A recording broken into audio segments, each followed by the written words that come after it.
তো আজকে আমি আপনাদের পুরো এক্সেলের কিছুটা আপনাদের বোঝাবো যতটা আমি শিখেছি, কারণ আমিও স্টুডেন্ট, আমিও এইটা নিয়েই পড়াশোনা করছি, সেই জন্য আমি যতটা শিখবো আপনাদেরও ততটা শেখানোর চেষ্টা করব। তো চলুন আজকে এক্সেলের পার্ট 1 আমরা স্টার্ট করি।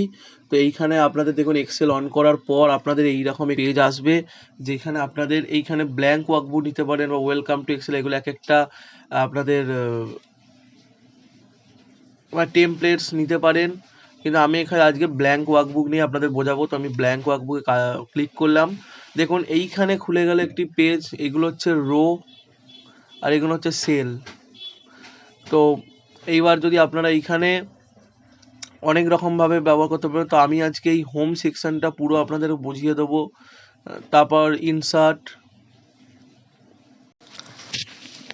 আচ্ছা, তো অ্যালাইনমেন্টে আপনারা যেমন ধরুন এই শুভঙ্কর লেখাটাকে ধরে আপনারা যদি দেখুন এ বি, এখান থেকে এত রকম ডিজাইন হয়, তার আগে আমাকে এখান থেকে সেটিংটাকে চেঞ্জ করতে হবে, সেন্টার অ্যান্ড সেন্টার, ওকে। তো দেখুন আপনারা এখান থেকে অ্যাঙ্গেল চেঞ্জ করতে পারবেন, যদি অ্যাঙ্গেল যদি এইটা সেট করে দেখে একটু ঘুরে গেল, তারপর যদি অ্যাঙ্গেল ক্লকওয়াইজ করেন তাহলে নিচে দিকে হবে, মানে এইখানে যত রকম ডিজাইন দেখছেন এরকম হবে। ভার্টিক্যাল টেক্সট এইটা, তারপর রোটেট টেক্সট আপ আর রোটেট টেক্সট ডাউন, এটাকে যদি আপনারা যদি একটু বড় করেন তাহলে বুঝতে পারবেন। ও সরি, এই দেখুন শুভঙ্কর, তারপর এইটাকে অ্যাঙ্গেল এই দেখুন এরকম ডিজাইন করা যাবে।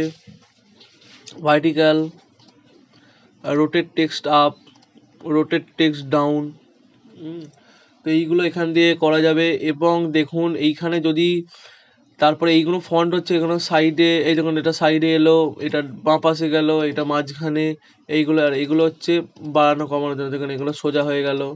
তো এরপর আমরা স্টাইলসের সমস্ত রকম জিনিসগুলি দেখব।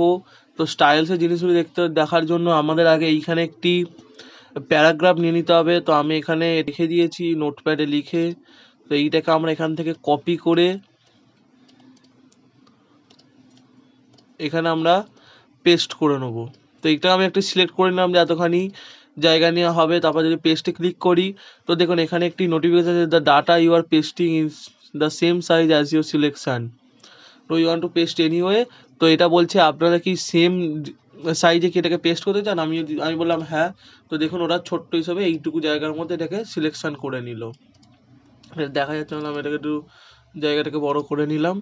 তো এইবার দেখুন আপনার কন্ডিশনাল ফরম্যাটিং, এখানে যদি আপনারা যদি নাম্বারিংটাকে পুরো সিলেকশন করেন, আবার কন্ডিশনাল ফরম্যাটিংয়ের উপর highlight sell rules greater than, এখানে যদি গ্রেটার দ্যানে যদি ক্লিক করেন, তাহলে দেখুন আপনারা যদি দেখতে চান যে 50-এর ওপর কতগুলি সংখ্যা আছে, তো আপনারা এখানে লিখলেন 50। তো দেখছেন 50-র ওপর এই এতগুলি সংখ্যা আছে, যেগুলো রেড কালারে আসছে, 45 আর 43, এগুলো হচ্ছে 50 থেকে কম। তার পাশে এইদিকে LED light red fill with dark red text, এইখানে হচ্ছে কি কালারিংয়ে হবে। তো এখানে yellow fill with dark yellow green, এখানে যদি ক্লিক করেন কালারিং চেঞ্জ হবে, এখানে যদি রেড হবে আর নিচে ইয়েলো হবে। এবার যদি চান এখানে লাইট রেড ফিল, এবার যদি চান এখান থেকে আমরা কাস্টমভাবে কালার সিলেকশনও করতে পারি আপনাদের মনের মতন এটা। এবার যদি চান যে আমি দেখতে চাই এখানে 60-এর ঊর্ধ্বে কতগুলি আছে, তো দেখুন 60-এর ঊর্ধ্বে আছে এতগুলি সংখ্যা, যেগুলো 60-এর ঊর্ধ্বে এইটা। তো এটা আমি ক্যান্সেল করে দিলাম, যে আবার সিলেকশন থাকুক। এবার এখানে হাইলাইট সেল রুলস, এবার লেস দ্যান, তো লেস দ্যানটা আপনারা আগে যেটা দেখলেন সেটা দেখলেন, যেই সংখ্যাটা আপনারা এখানে লিখবেন তার ঊর্ধ্বে কি আছে, এবার এইখানে যেটা লেস দ্যান সেটা হবে আপনি যে সংখ্যাটা লিখবেন তার থেকে ছোট কোনগুলি আছে। তো এখানে 71 পাবে, এটা একটা ভার্চুয়ালভাবে মানে একটা কমন এলো। তো এখানে যদি আপনারা যদি এখানে 50-এর নিচে কোনগুলো আছে, তো এখানে লিখলেন 50। তো দেখুন এখানে উল্টোটা হলো। তো এরপর আমরা দেখে নেবো আরেকটি জিনিস, কন্ডিশনাল ফরম্যাটিংয়ে যাওয়ার পর হাইলাইট সেলুস, তারপর দেখুন ডুপ্লিকেট ভ্যালুস। তো ডুপ্লিকেট ভ্যালুসটা হচ্ছে আপনাদের এইখানে কতগুলি সেম আছে এবং কতগুলি ইউনিক আছে। দেখুন আমি যদি এইখানে যদি এগুলোকে যদি সিলেকশন করে কন্ডিশনাল ফরম্যাটিংয়ে গিয়ে হাইলাইট সেল রুলসে গিয়ে যদি ডুপ্লিকেট ভ্যালুসে যাই, তো দেখুন এইখানে কিন্তু সব কিছুরই একটা না একটা কপি আছে, যার কারণে এটা ডুপ্লিকেট বলে এটা সব কটাই শো হচ্ছে। দেখুন আমি এখানে ইউনিক করে দিই, এটা কোনোটাই শো হবে না। কিন্তু ডুপ্লিকেট করলে সব কটাই শো হবে, কারণ সবেরই একটা করে কপি আছে। তো এর মধ্যে আছে top 10 items, top 10%, bottom 10 items, bottom 10 items, above average, below average. তো এর মধ্যে যে জিনিসগুলি আমি প্রথমে শেখাবো তার আগে আমাকে এখানে আগে কিছু সংখ্যা নিয়ে নিতে হবে। ধরুন আমি এখানে 1 নিলাম, এখানে 2 নিলাম, এবার এই দুটোকে সিলেকশন করে আমি 10টা নাম্বার নিয়ে নিলাম। তো এবার 10টা নাম্বার আমি যদি এখানে যদি সিলেকশন করে আমি যদি টপ বটমে যাই, তো টপ 10 আইটেমস, টপ 10 আইটেমসের মধ্যে 10 হচ্ছে হাইয়েস্ট। আমি যদি একটা যদি 9 করি তাহলে দেখুন ওপরে একটা মুছে গেল, আর একটা যদি করি এরকম। এইখানে আপনারা কতগুলি ফরওয়ার্ড সেলস যার র্যাঙ্ক টপে আছে সেইগুলো আপনারা বুঝতে পারবেন। তো এরপর যদি আমি আবার যদি ফরম্যাটিংয়ে যাই, টপ বটম টপ 10%, পার্সেন্টেজে 10%-এ 10 আছে, 9%-এ মানে 10 হলে 1%, 11 হলে এরকম করে দেখুন 20%-এ আপনাদের 9, 30%-এ 8, এরকম করে পুরো 100% হলে সবকটি সিলেকশন হয়ে যাবে। দেখুন 100 জি হলো, সবকটি সিলেকশন হয়ে গেল। তো format cells that rank in টপে এইগুলো হবে। এবং আপনারা যদি আবার যদি বটম রুলসে গিয়ে বটম এবার হচ্ছে ওপর থেকে হলো, এবার নিচে থেকে হবে। এবার যদি আপনারা যদি মুছে দেখুন নিচে থেকে হচ্ছে এইগুলি, মানে আগে যে জিনিসটা দেখালাম ওইটারই হচ্ছে উল্টোটা। তো এটা বলার কিছু নেই, আপনারা সবাই বুঝে গেছেন।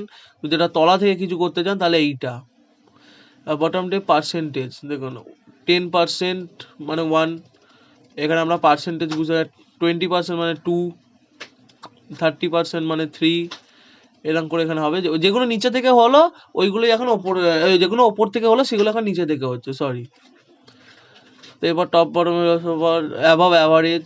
তো অ্যাভারেজে দেখুন format cells the average, অ্যাভাব average একটা কমের মধ্যে 10 থেকে 6 অব্দি অ্যাভাব অ্যাভারেজ। এবং যদি টপ বটম রুলসের মধ্যে বিলো অ্যাভারেজে যান তাহলে 1 থেকে 5 অব্দি হচ্ছে বিলো অ্যাভারেজ। এবার এখান থেকে জাস্ট খালি আপনার কালারগুলো চেঞ্জ করে নিতে পারেন, এইটাই। তো এটাকে আপনারা বুঝে গেলেন। তো এরপর চলুন দেখি এখানে দেখুন তাহলে সব করে এগুলো সহজ জিনিস, এক্সেল খুবই সহজ জিনিস, এমন কিছু শক্ত নয়, এগুলো আপনারা সবাই বুঝে গেলেন।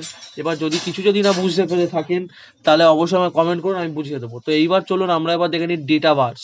তো এখানে সবকটিকে সিলেকশন করে আমি ডেটা বার্সে যাই। এবার এখানে কালারিংয়ের একটা ব্যাপার আছে, দেখুন কালারিং এগুলো সলিড হবে, আর এগুলো ওপরে একটা গ্রেডিয়েন্ট বলে একটা কালার হবে। তো আমি যদি অরেঞ্জটাকে যদি সিলেক্ট করি দেখুন 1 হচ্ছে একটু বারটা বেড়েছে, 2 আর একটু বারটা বেড়েছে, 3 তা একটু বার, এবার 10-এতে পুরোটা। এবং এইখানে যদি আপনারা যদি অটোমেটিক্যালি যদি 100 করে দিন, তো দেখুন এইখানে এগুলি আরও ছোট হয়ে গেল এবং 100টা ফুল হয়ে গেল। এবং এইখানে যদি ধরুন যদি এখন আপনি 900 করে দিন, ব্যাস তাহলে দেখো 100টা আরও ছোট হয়ে গেল এবং এগুলো একদম দেখাই যাচ্ছে না। 900 হচ্ছে সব থেকে বেশি, যার কারণে এটা বেড়ে গেল। তো এইখানে আমি এটাকে আবার ব্যাকে চলে যাই, তার জন্য Ctrl+Z আমি ইউজ করব, এটা শর্টকাট কিস। ডেটা বার্সে আপনারা তাহলে বুঝে নেই। এবার এরও সেম জিনিসই, এটা খালি আপনাদের সলিড কালার, সেই ডিজাইনটা যেটা আছে সেটা ডিজাইনটা নেই। এবং মোর রুলসে আপনারা নিজেদের মতো আরও কালারিং দিয়ে ডেটা বানাতে পারেন, আমি আর দিকে যাচ্ছি না, ওটা আপনারা। এবার আপনাদের দেখাই যে কালারিং দিয়ে আপনারা কি করে বুঝবেন যে কোনটা কম কোনটা বেশি। যদি আমরা ফার্স্টেরটা দেখুন 1 হচ্ছে একদম কম, 2 হচ্ছে তার থেকে একটু বেশি, এই জন্য 10 হচ্ছে সব থেকে বেশি বলে এখানে সবুজ হয়ে গেল।